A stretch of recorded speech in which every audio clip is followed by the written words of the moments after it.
September 15, 2025 அன்று Supreme Court of India Waqf amendment 2025 ஆக்டை பற்றி ஒரு முக்கியமான ஒரு இன்ட்ரீம் ஆர்டர்ஸ் பாஸ் பண்ணியிருக்காங்க. அந்த வக்ஃப் அமெண்ட்மெண்ட் ஆக்டை சேலஞ்ச் பண்ண வழக்கில் முக்கியமான சில ப்ரொவிஷன்ஸ்லாம் ஸ்டே பண்ணி அந்த சுப்ரீம் கோர்ட் ஜட்ஜ்மெண்ட் பாஸ் பண்ணியிருக்காங்க. அந்த ஜட்ஜ்மெண்ட்டுடைய விளக்கம், அதனுடைய இம்ப்ளிகேஷன்ஸ் என்ன அப்படின்றது தான் நம்ம இந்த வீடியோவில் பார்க்க போகிறோம். வணக்கம், நான் உங்கள் ரஸியாக் அலி. இந்த வக்ஃப் அமெண்ட்மெண்ட் ஆக்ட் 2025 முக்கியமான ப்ரொவிஷன்ஸ்னால் இந்த செப்டம்பர் 2015 பாஸ் பண்ண ஆர்டரில் சுப்ரீம் கோர்ட் ஸ்டே பண்ணியிருப்பாங்க. அதில் முக்கியமாக பார்த்திங்கன்னா இந்த 5 இயர் ரூல் அப்படின்னு சொல்கிறது, அதாவது அப்புறம் கலெக்டரோட பவர், இதெல்லாம் தடை செஞ்சுருக்காங்க, ஸ்டே பண்ணியிருக்காங்க. 5 இயர் ரூல்னு சொல்லும்போது பார்த்திங்கன்னா ஒருத்தர் முஸ்லீமாக 5 வருடம் இருந்தால் தான் வக்ஃப் செய்ய முடியும் அப்படின்ற ஒரு கட்டாயப்படுத்தப்பட்ட ரூல்ஸு.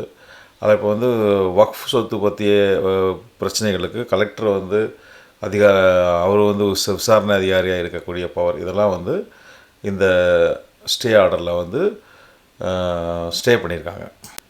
இந்த வழக்கின் பின்னணி பேக்ரவுண்ட் என்ன அப்படின்னு பார்த்தீங்கன்னா, வக்ஃப் அமெண்ட்மெண்ட் ஆக்ட் 2025 அன்கான்ஸ்டிடியூஷனல் அப்படின்னு சொல்லி அந்த சுப்ரீம் கோர்ட்டில் பலவிதமான வழக்குகள் தாக்கல் செஞ்சுருந்தாங்க. அதில் முக்கியமாக பார்த்தீங்கன்னா இந்த Waqf amendment act article 14, 15, 19, 21, 25, 26, 29, 30 and 300A இது போன்ற ப்ரொவிஷன்ஸ்க்கெல்லாம்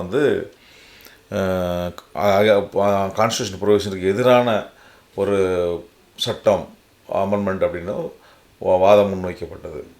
முக்கியமாக பார்த்திங்கன்னா கீ இஷ்யூஸ் பார்த்திங்கன்னா வக்ஃப் பை யூசர், அப்புறம் கவர்மெண்ட் ப்ராப்பர்ட்டி, அப்புறம் வக்ஃப் கவுன்சிலில் யாரெல்லாம் இருக்கணும், அப்புறம் 5 இயர் இஸ்லாமிக் ப்ராக்டிஸ் இருந்தால் தான் இந்த வக்ஃப் கொடுக்க முடியும் அப்படின்ற சொல்லப்பட்ட விஷயங்கள்லாம் இந்த வழக்கில் சேலஞ்ச் பண்ணியிருந்தாங்க. இந்த வழக்கினோட விசாரணை நடந்து இப்போதைக்கு September 15 supreme court interim order கொடுத்து இன்ட்ரீம் ஸ்டே கொடுத்துருக்காங்க. இந்த வழக்கில் முக்கியமாக சேலஞ்ச் பண்ணப்பட்ட சட்ட பிரிவுகள் என்ன அப்படின்னு பார்த்தீங்கன்னா, ஃபஸ்ட்டு செக்ஷன் 3R. இந்த 3Rல் என்ன சொல்லியிருக்காங்க அப்படின்னு பார்த்தீங்கன்னா, ஒரு மனிதன் 5 வருஷம் தொடர்ந்து இஸ்லாமிக் ப்ராக்டிஸ் பண்ணியிருந்தால் மட்டும்தான் அவரால் வக்ஃப் செய்ய முடியும் அப்படின்ற ஒரு பிரிவு தான் அந்த செக்ஷன் 3R. அப்புறம் செக்ஷன் 3Cன்னு சேலஞ்ச் பண்ணுறாங்க. இந்த செக்ஷன் 3C என்ன பண்ணுதுன்னா, கவர்மெண்ட் டிஸ்பியூட்டட் ப்ராப்பர்ட்டி வரும்போது பார்த்திங்கன்னா அது கவர்மெண்ட்டுக்கு அதிகாரம், கலெக்டருக்கு அதிகாரம் அவர் தான் அது வக்ஃப் சொத்தா கவர்மெண்ட் சொத்தான்ற டிசைட் பண்ணக்கூடிய அதிகாரம் கொடுத்துருக்கு. அதையும் சேலஞ்ச் பண்ணியிருக்காங்க. அப்புறம் 3D பார்த்திங்கன்னா நல்லிஃபைங் வக்ஃப் ஆன் ப்ரொடெக்டட் மானுமெண்ட்ஸ். அந்த ஒரு மானுமெண்ட்ஸ், அதாவது பழங்கால சின்னங்களுக்கு எதிராக அதில் வக்ஃப் செய்ய முடியாது அப்படின்ற ஒரு செக்ஷன் 3D சொல்லியிருக்காங்க. அப்புறம் செக்ஷன் 3E பார்த்திங்கன்னா ஷெட்யூல் ட்ரைப்ஸ் அவங்களுடைய லேண்டை வக்ஃப் கொடுக்கக்கூடாது அப்படின்ற ஒரு சட்ட பிரிவு அதையும் சேலஞ்ச் பண்ணுறாங்க. அப்புறம் செக்ஷன் 9, 14 அண்ட் 23 இது என்ன பண்ணுதுன்னா, முஸ்லீம் அல்லாதவர்களை கூட வக்ஃப் போர்டில் மெம்பராகவும் சீஃப் எக்ஸிக்யூட்டிவ் ஆஃபீஸர் நிர்ணயிக்கலாம் அப்படின்னு சொல்லப்பட்டிருக்கு. அந்த 3 பிரிவையும் சேலஞ்ச் பண்ணுறாங்க. அப்புறம் செக்ஷன் 36 பார்த்திங்கன்னா, வக்ஃபு கண்டிப்பாக ரிஜிஸ்ட்ரேஷன் பண்ணியிருக்கணும், ரிஜிஸ்ட்ரேஷன் பண்ணாத வக்ஃபெலாம் செல்லாது அப்படின்னு சொல்லக்கூடிய அந்த ப்ரொவிஷனையும் சேலஞ்ச் பண்ணியிருக்காங்க. அப்புறம் பார்த்திங்கன்னா செக்ஷன் 43 to 45 இது என்ன பண்ணிங்கன்னா டொனேஷன்ஸை ரெஸ்ட்ரிக்ட் பண்ணுது.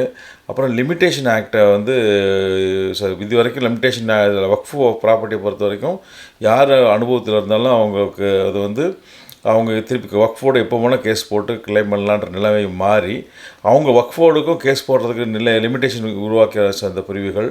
அப்புறம் அந்த வக்ஃபோர்டு வக்ஃப் ப்ராப்பர்ட்டி எக்ஸ்காக்கு ப்ராப்பர்ட்டியை இல்லாமல் பண்ணதையும் இந்த வழக்கில் சேலஞ்ச் பண்ணியிருக்காங்க. இந்த வழக்கை தொடுத்த பெட்டிஷனர்ஸ், அதாவது இந்த வக்ஃப் அமெண்ட்மெண்ட்டை எதிர்த்த மனுதாரர்கள் என்னென்ன ஒரு டிஃபென்ஸை முன்னுக்கு வச்சாங்க அப்படின்னு சொல்லி பார்த்தீங்கன்னா, அவங்க வந்து இந்த சட்டம் வந்து ஒரு டிஸ்கிரிமினேஷன், கான்ஸ்டியூஷனுக்கு எதிரானது. அது ஒவ்வொருத்தருக்கு தகுந்த மாதிரி ஒவ்வொரு ஜாதிக்கும் ஒவ்வொரு மாதிரி இருக்குது. அப்புறம் கான்ஸ்டியூஷன் வயலேஷனாக இருக்குன்ற வாதத்தை முன்னுக்கு வச்சாங்க. அதுக்கப்புறம் பார்த்திங்கன்னா இந்த வக்ஃப் பை யூசர் அப்படின்ற ஒரு இதை அந்த வந்து அதை டிலீட் பண்ணுறது, அதை ரத்து செய்கிறது வந்து ஜுடிஷியல் ரெகக்னேஷனுக்கு எதிரானது. அதை இப்போ காலங்காலமாக அந்த இந்த வெள்ளக்காரன் வர்றதுக்கு முன்னாடியே அது வந்து இருந்துக்கிட்டே வக்ஃபாக பயன்படுத்திக்கிட்டு இருக்கிறதெல்லாம் செல்லாது. வக்ஃப் பை யூசர்ன்ற கான்செப்டையே ரத்து செய்கிற மாதிரி இருக்கிறது வந்து ஜுடிஷியல் ரெகக்னேஷனுக்கு எதிரானது அப்படின்ற வாதத்தை முன்னுக்கு வச்சாங்க. அப்புறம் வந்து 5 இயர்ஸ் ப்ராக்டிஸ், அதாவது வந்து ஒருத்தர் 5 வருஷம் தொடர்ந்து முஸ்லீமாக இருந்தால் தான் வக்ஃப் செய்ய முடியும் அப்படின்னு சொல்கிறது வந்து முஸ்லீம்களுக்கு மட்டுக்குமே இது மாதிரி ஒரு சட்டத்தை கொண்டு வந்திருக்காங்க. இதே மாதிரி ஒரு சட்டப்பிரிவு வந்து மற்ற ஜாதிக்கு கிறிஸ்டினுக்கோ கிறிஸ்டின்ஸுக்கோ இல்லை மற்ற இந்துக்களுக்கோ 5 வருஷம் ப்ராக்டிஸ் பண்ணால் தான் பண்ண முடியுன்ற மாதிரி இல்லாமல் இருக்கும்போது இவங்களுக்கு மட்டும் இந்த மாதிரி ஒரு நிபந்தனை நிர்ணயிக்கிறது அன்கான்ஸ்டியூஷனல், அரசியல் சட்டத்திற்கு எதிரானதுன்ற வார்த்தையும் முன்னுக்கு வைக்கிறாங்க. அப்புறம் கலெக்டருக்கு பவர் கொடுக்கறது வந்து பார்த்திங்கன்னா ஒரு கவர்மெண்ட் ப்ராப்பர்ட்டிக்கு எதிராக கவர்மெண்ட் ப்ராப்பர்ட்டியாக ஒர்க் ப்ராப்பர்ட்டியான வரும்போது அந்த டிசைன் பண்ணுற அத்தாரிட்டி கலெக்டர் தான் அப்படின்ற மாதிரி வரும்போது பார்த்திங்கன்னா ஒரு பார்ட்டியே தனக்கு எதிரான வழக்கில் ஜட்ஜாக இருக்கிற மாதிரி ஒரு நிலைமையோட உருவாக்குறாங்க. அதனால் அதுவும் செல்லாதுன்ற வார்த்தை முன்னுக்கு வைக்கிறாங்க. அப்புறம் வந்து ஷெட்யூல் ட்ரைப்ஸ் பீப்புள் வந்து வக்ஃப் செய்ய முடியாது அப்படின்ற ஒரு புதிய நிபந்தனை வந்து எந்த விதத்தில் நியாயமானது, அது வந்து டிஸ்கிரிமினேஷனான விஷயம் அப்படின்றத வார்த்தையும் முன்னுக்கு வைக்கிறாங்க. அப்புறம் வந்து வக்ஃபோர்டு கவுன்சிலில் போர்டில் வந்து மெம்பராக வந்து முஸ்லீம்ஸ் கூட இருக்கலாம் அப்படின்ற இருக்கிற விஷயங்களை வந்து அப்புறம் வந்து அதையும் சேலஞ்ச் பண்ணுறாங்க. அப்புறம் இந்த ஓரல் வக்ஃப், வாய்மொழியாக வக்ஃப் கிரியேட் பண்ணுறது செல்லாது அப்படின்ற ஒரு விஷயத்தை அந்த சட்டம் புதிய அமெண்ட்மெண்ட் கொண்டு வர்றதும் ஒரு அரசியலமைப்புக்கு எதிரானது, வன்மையை கண்டிக்கக்கூடியது அப்படின்ற விஷயத்தையும் இந்த ஆர்கியூமெண்ட்டில் முன்னுக்கு வைக்கிறாங்க. இந்த வக்ஃப் அமெண்ட்மெண்ட் ஆக்டை வந்து சப்போர்ட் பண்ணி, அதாவது வந்து அந்த கேஸுக்கு எதிராக என்ன மாதிரி கவர்மெண்ட்டை வந்து ஒரு டிஃபென்ஸ் எடுத்துட்டாங்க அப்படின்னு சொல்லி பார்த்திங்கன்னா, இந்த அமெண்ட்மெண்ட்டை வந்து கவர்மெண்ட் லேண்டை வக்ஃபுன்ற நேமில் எடுப்பதை தடுக்கும். அதுக்கு அந்த விஷயமாக இந்த மாதிரி அமைஞ்சிருக்கு.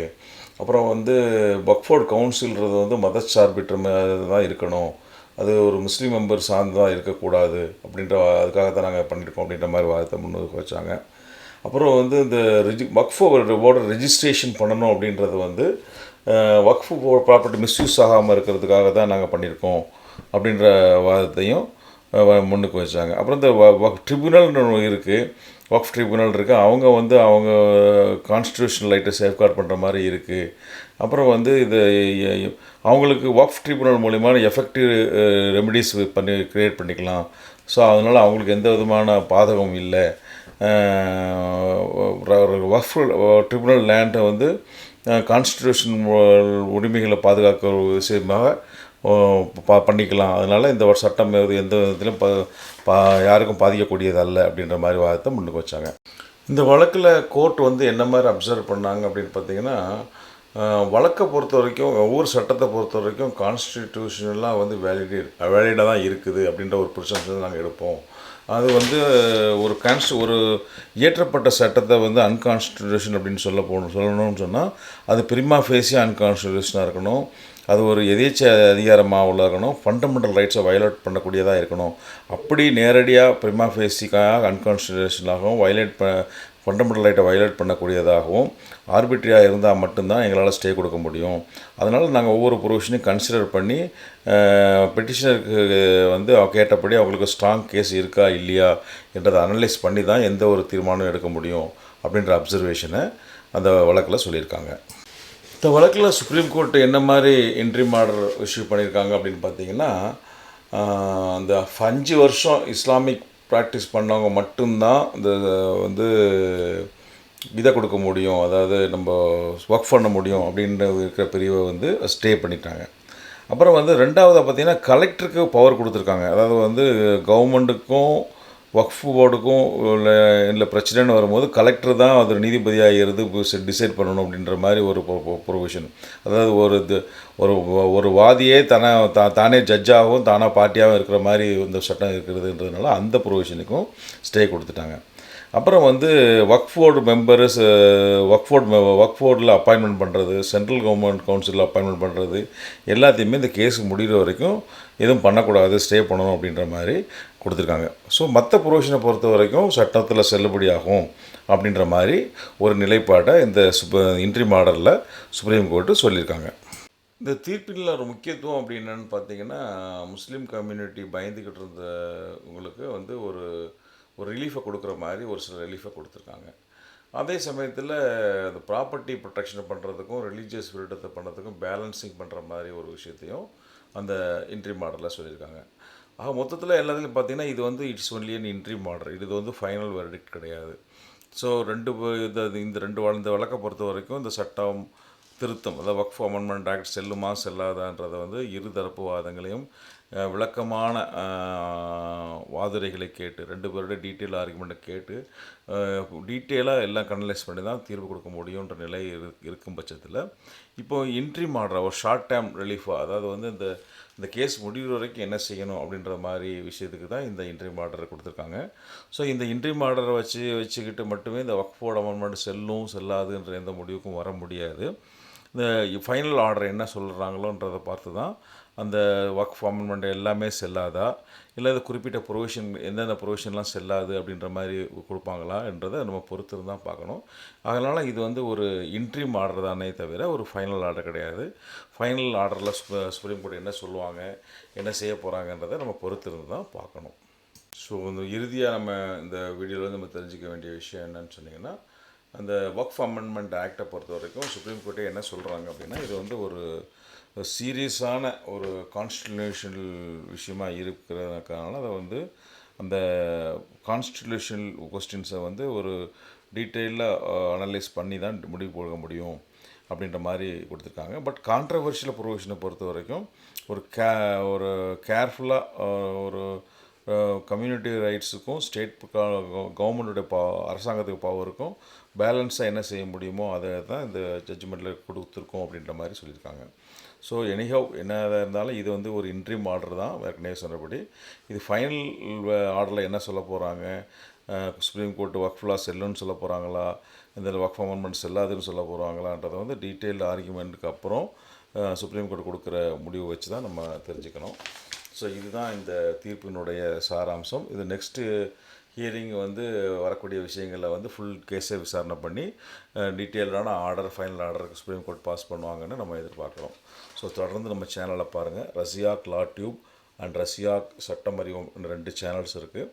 இந்த சேனலில் ஏராளமான வீடியோக்கள் இருக்குது, ஏராளமான பிளேலிஸ்ட் இருக்குது. உங்கள் எந்த சந்தேகமாக இருந்தால் சட்டம் சம்மந்தமாக எந்த சந்தேகமாக இருந்தாலும் நம்ம சேனல் நேமை கிளிக் பண்ணிவிட்டு கன்சர்ன் சம்மந்தப்பட்ட பிளேலிஸ்ட்டை கிளிக் பண்ணி அதுக்குள்ளே உள்ள சம்மந்தப்பட்ட வீடியோ பார்த்து உங்களுடைய சந்தேகங்களையும் தீர்த்து கொள்ளலாம்.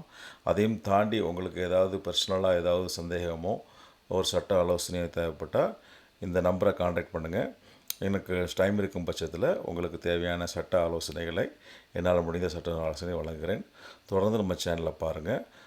நான் போடக்கூடிய ஒவ்வொரு வீடியோவும் உடனுக்குடன் நமக்கு தெரிந்து கொள்ளணும்னா நம்ம சேனலை மறக்காமல் சப்ஸ்கிரைப் பண்ணி அந்த பக்கத்தில் உள்ள ஐக்கான், அதாவது அந்த நோட்டிஃபிகேஷன் ஐக்கான் கிளிக் பண்ணுங்கள். அப்போனா நான் போடக்கூடிய ஒவ்வொரு வீடியோவுடைய போடும்போதும் உங்களுக்கு அதுக்குண்டான அறிவிப்பும் உங்களுக்கு இந்த யூடியூப்லேருந்து தெரியப்படுத்துவாங்க. தொடர்ந்து நம்ம சேனலை பாருங்கள். அடுத்த நல்ல டாப்பிக்கோடு உங்களை சந்திக்கிறேன். அதுவரை உங்களிடமிருந்து விடைபெறுவது உங்களில் ஒருவன் ரசியாக் அலி. நன்றி, வணக்கம். தொடர்ந்து நம்ம சேனலை பாருங்கள். ரசியாக் சட்டம் அறிவோம் என்ற ஒரு சேனலும் ரசியாக் லா டியூப் அப்படின்ற சேனலும் இருக்குது. இந்த சேனலில் ஏராளமான பிளேலிஸ்ட் இருக்குது, அதுக்குள்ளே ஏராளமான வீடியோஸ் இருக்குது. உங்களுக்கு சட்டம் சம்பந்தமாக எந்த சந்தேகமாக இருந்தாலும் நம்ம ரசியாக் சட்டம் அறிவோம் அல்லது ரசியாக் லா டியூப் அப்படின்னு டைப் பண்ணுங்கள். நம்ம சேனல் ஓப்பன் ஆகும். அதுக்குள்ளே உள்ள உங்களுக்கு சம்மந்தப்பட்ட பிளேலிஸ்ட்டை கிளிக் பண்ணுங்கள். அதுக்குள்ளே உள்ள உங்களுக்கு சம்மந்தப்பட்ட வீடியோவை கிளிக் பண்ணுங்கள், பாருங்கள். உங்களுடைய சட்ட சம்மந்தப்பட்ட எந்த விதமான சந்தேகமாக இருந்தாலும் அதுக்கு உங்களுக்கு தேவையான விளக்கங்கள் அதில் இருக்கும். அதையும் தாண்டி உங்களுக்கு வேறு ஏதாவது சந்தேகம் இருந்ததுன்னா இந்த நம்பரை கான்டாக்ட் பண்ணுங்கள். உங்களுக்கு சட்ட ஆலோசனைகளோ இல்லை வேறு ஏதாவது உதவியோ தெரிஞ்சால் நேரடியாகவோ ஃபோன் மூலியமாகவோ